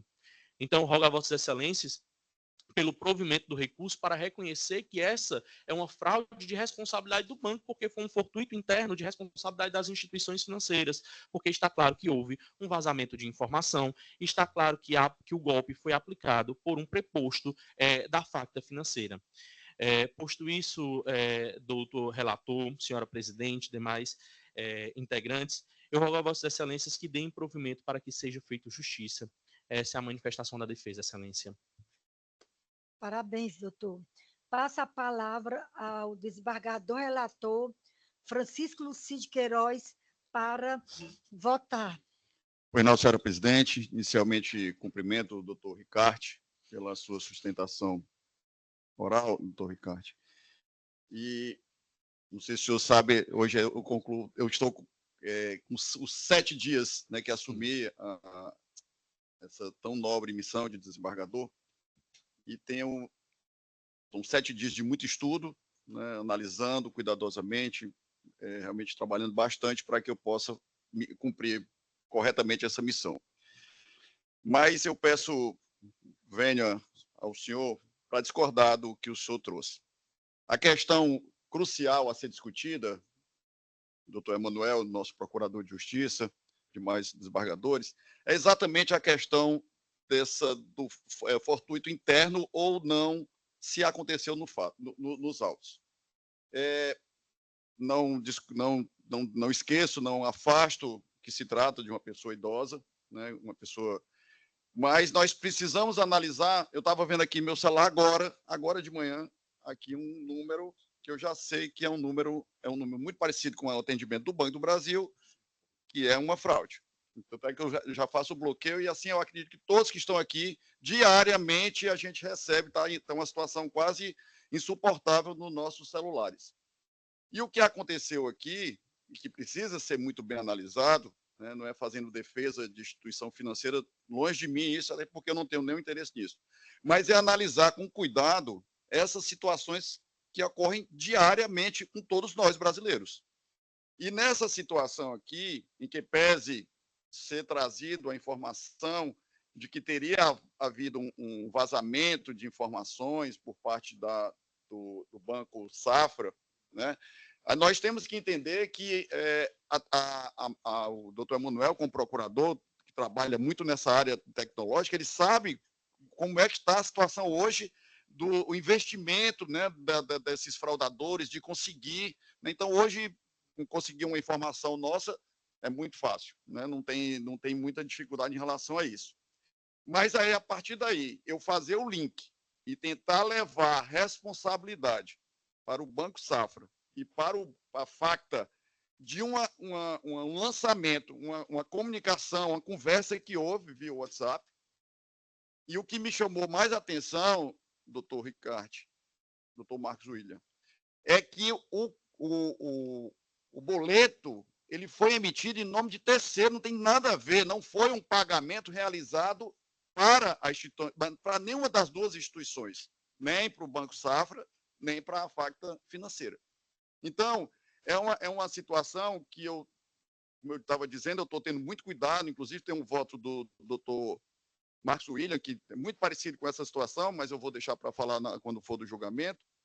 E eu realmente, doutor Ricardo, eu estou verificando essa situação e não consegui fazer, na minha compreensão, fazer exatamente a leitura de que houve um vazamento por parte dos dados e, mesmo que houvesse, mesmo compreendendo que poderia ter havido algum vazamento de informação, e o senhor falar uma pessoa idosa. Bem, se eu estou idoso e hoje eu estou nessa condição também de pessoa idosa, né? Mas se eu tenho alguma dúvida, eu pergunto a um assessor, eu pergunto a um filho meu, eu pergunto a alguém, rapaz, essa situação aqui, e eu não vou dizer, doutor, com todo respeito, que houve ganância por parte do seu cliente, mas a proposta apresentada, se bastava uma pessoa mais esclarecida, um pouco mais esclarecida, para verificar que não era uma realidade posta diante dos valores que estavam sendo apresentados para negociação com o valor que ele estava devendo no banco. Então, diante de toda essa argumentação, eu estou conhecendo do recurso, evidentemente, por preencher todos os requisitos, mas, no mérito, doutor, eu estou mantendo a sentença, eu estou votando pela manutenção da sentença, e vou fazer aqui a leitura da parte da ementa, para que Vossa Excelência, mas o voto vai estar absolutamente disponível, com toda a fundamentação, para o senhor adotar as providências que o senhor entender cabível.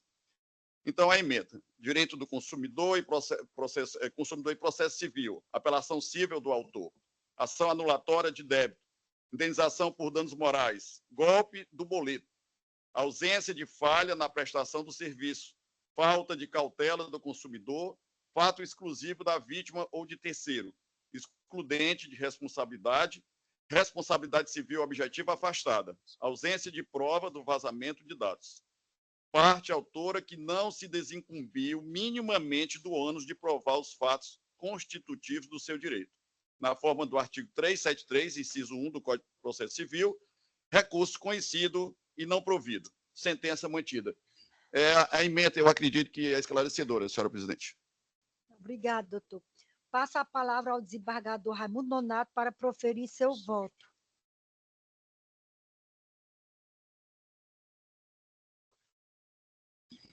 Pois não, presidente? Pronto, para proferir o voto, doutor. Pois não, presidente, eu ouvi atentamente o desembargador Lucídio, ouvi também a sustentação do nobre advogado, e eu estava aqui, desembargador Lucídio, eu passei até para o nosso grupo aqui, eu estava verificando justamente essa questão das tentativas de fraude, né, no sistema, principalmente no Brasil, né? Diz que a cada 16,8 segundos há uma tentativa de cometimento de fraude ao sistema. Aqui, no levantamento do COAD, nos 4 primeiros meses do ano, houve mais de 780 mil tentativas de fraude no país. Empresas mais afetadas são operadoras de telefonia, bancos e comércio. Então, como o desembargador Lucídio colocou, tem que ter mais cautela também, né, o consumidor. Quer dizer, a proposta que estava oferecendo aí, né, era totalmente irreal, né? Eu concordo plenamente com o nobre relator, e de sorte que eu vou acompanhar a relatoria. Obrigada, doutor. Como já foi aí explicado, então acompanho, como votante, o voto do relator. Tendo os eminentes julgadores acompanhado o voto do relator, proclamam resultados. A Câmara, por unanimidade, conheceu do recurso para negar provimento. Obrigado, excelência.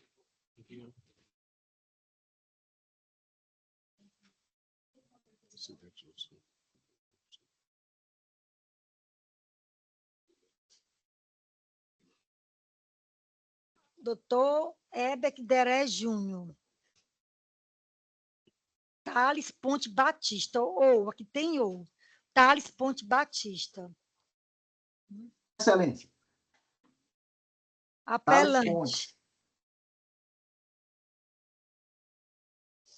Apelação civil 027-280-354, 2020.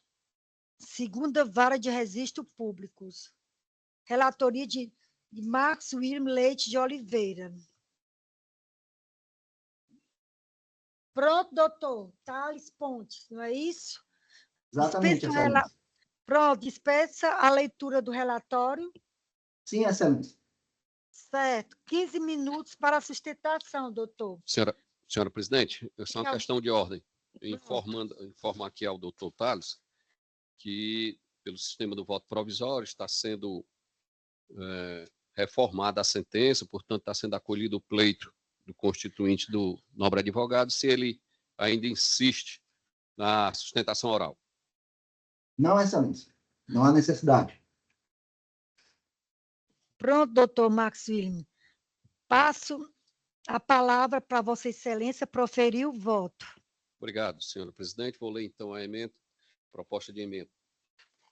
Direito processual civil, apelação civil, enfiteuse, retificação das informações prestadas pelos cartórios de registros competentes, extinção sem análise do mérito, recurso conhecido e provido, sentença reformada. Como voto, senhora presidente? Obrigada, doutor. Passa a palavra ao desembargador Paulo de Tarso para proferir seu voto. Acompanho o eminente relator, senhora presidente. Obrigado, doutor.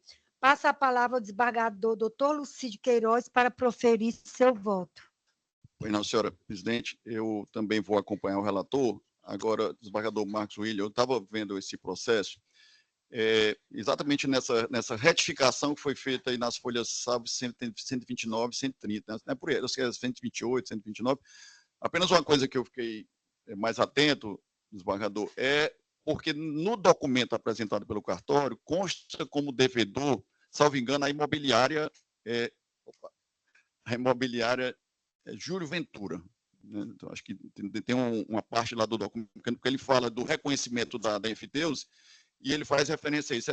Seria interessante apenas ficar feito esse registro para depois não haver qualquer tipo de discussão em relação. Mas eu acompanho o relator, senhora presidente. Obrigado. Obrigado, doutor. Tendo os eminentes julgadores acompanhado o voto do relator, proclamo o resultado. A Câmara, por unanimidade, conheceu do recurso para dar provimento.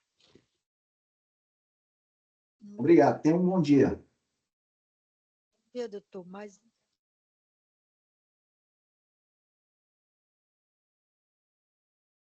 Número de ordem 272. Doutor Rafael Carneiro, autoviação. Apelação cível 004, 134, 183, 2008. 19ª Vara Civil da Comarca de Fortaleza. Dispensa a leitura do relatório, doutor? Dispensa, excelência. 15 minutos para a sustentação. Fique à vontade. Excelentíssimos desembargadores que compõem essa egrégia Câmara de Direito Privado do Tribunal de Justiça do Ceará, excelentíssimo representante do Ministério Público, Defensoria Pública, servidores aqui presentes, advogados que nos ouvem, cumprimentar a todos na pessoa do desembargador doutor Lucídio, a quem dou as boas-vindas aqui como representante dos advogados.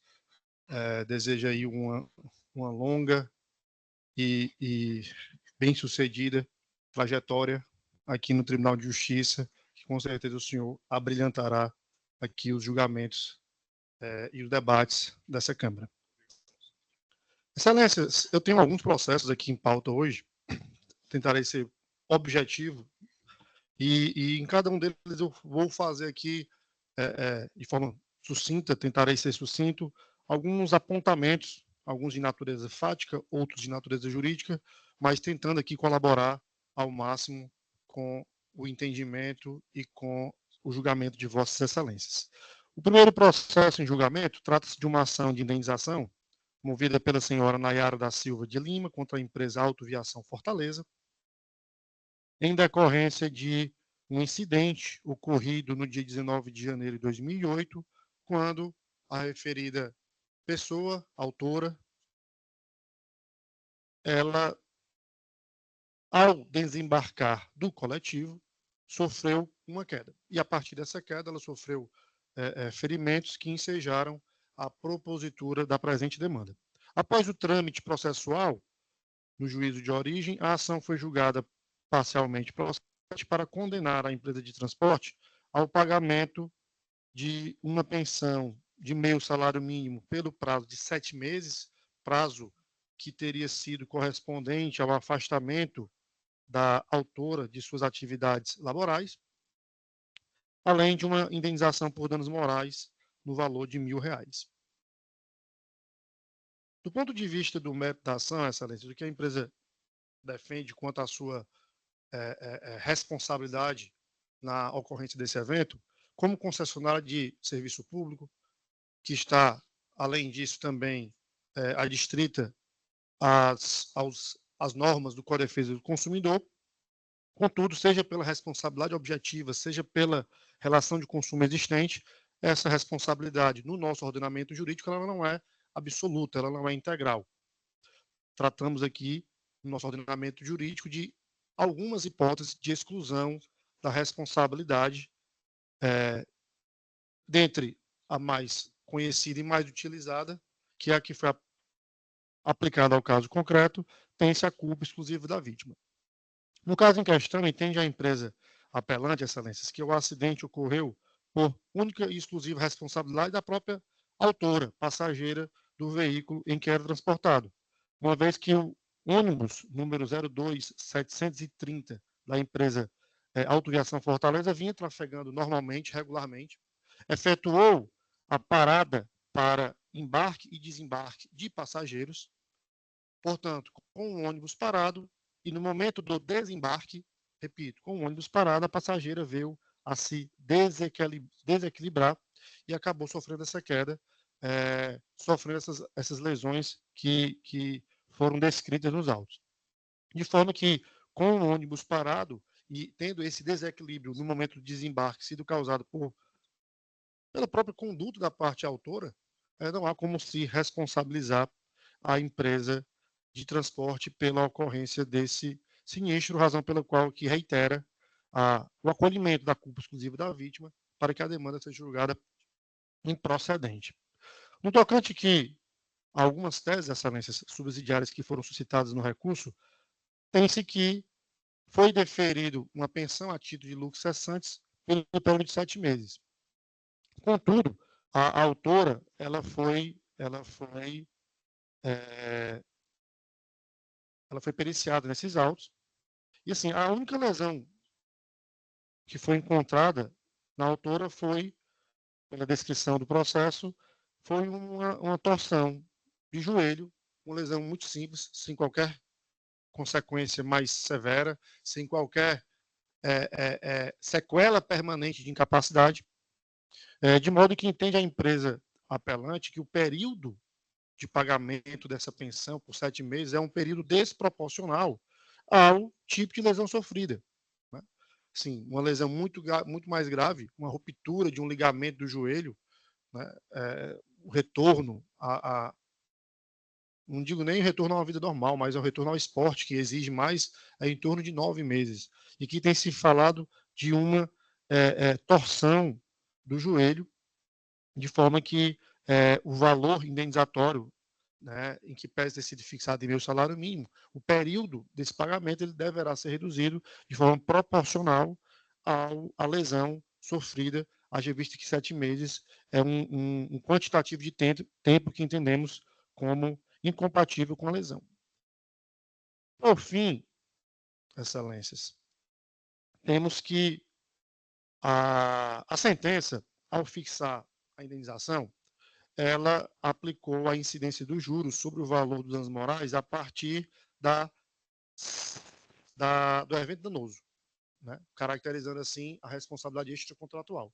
Mas o caso concreto, como já explicado, trata-se de responsabilidade contratual. Houve aí um equívoco quanto ao termo inicial dos juros, já que, em se tratando de caso de responsabilidade contratual, é pacífico que os juros devem ser fixados e devem incidir a partir da citação por força do artigo 405 do Código Civil e não do evento danoso, razão pela qual, em caso de manutenção da indenização, se requer a retificação da sentença nesse ponto. E, por fim, excelências, agora sim, por fim, na sentença de origem houve a interposição de um embargo de declaração, e quando o julgador de origem apreciou os embargos, também entendo que por um equívoco, houve a alteração da base de cálculo dos honorários de sucumbência, onde o julgador de origem acabou colocando os honorários de 10% sobre o valor da causa. Mas, no caso, houve uma condenação de dano material e de dano moral, e que, por força do artigo 85, parágrafos do Código de Processo Civil, em caso de condenação, esse arbitramento dos honorários, a fixação dos honorários deve se ater exatamente ao valor da condenação, salvo se estivéssemos falando de uma condenação aqui irrisória, simbólica, mas aqui a gente está falando de uma condenação por danos morais e de uma condenação por danos morais. Né? Então não há aqui uma irrisoriedade dessa condenação, aqueles casos onde a condenação acaba sendo fixada em R$100, R$50, quando se aplica esse percentual, não é o caso dos autos, razão pela qual também se requer aqui a retificação da sentença para que a base de cálculo dos honorários de sucumbência seja o valor da condenação e não o valor da causa. A parte contrária, ela interpôs recurso de apelação, visando a majoração dos honorários, mas com base aqui nos princípios da proporcionalidade, da razoabilidade, com o tipo de lesão que foi sofrida, se requer também a manutenção da sentença neste ponto, é o que tinha aqui a expor, excelência. Obrigado.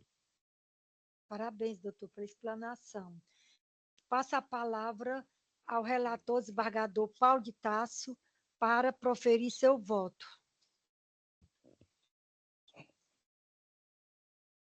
Pois não, senhora presidente. Proceder aqui à leitura da proposta de emenda. Seguinte sentido: apelações recíprocas. Sentença parcialmente procedente do pedido para condenar a parte requerida a pagar à autora pensão de metade do salário mínimo pelo prazo de 7 meses, nos quais a demandante ficou incapacitada, bem como para condenar ao pagamento de indenização por danos morais da quantia de R$ 1.000. No caso, a autora se ressente de acidente no dia 19 de janeiro de 2008, quando vinha como passageira, né, do ônibus coletivo, Grande Circular 2, da empresa requerida, quando caiu do transporte público e ficou com a perna presa na porta daquele coletivo. Responsabilidade civil objetiva da empresa de ônibus, dinâmica do acidente, divisada através da prova testemunhal.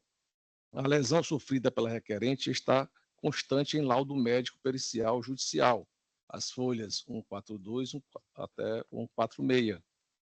Danos materiais, pensionamento diante da incapacitação parcial temporária por 7 meses. Também consta do laudo médico as folhas 23 e folhas 142 e 146, como eu havia dito. E danos emergentes não comprovados. Danos morais configurados, arbitramento redimensionado, impossibilidade de dedução do valor do seguro DPVAT da indenização arbitrada para a promovente. Isso, entendimento do Superior Tribunal de Justiça, eu trago aqui a decisão. Desprovimento do apelo da requerida e provimento parcial do apelatório autoral. Estou redimensionando os danos morais no valor de R$ 5.000 e honorários advocatícios 12% acima do valor da condenação. É como eu voto, senhora presidente. Obrigada, doutor. Ao desembargador Lucídio Queiroz para proferir seu voto.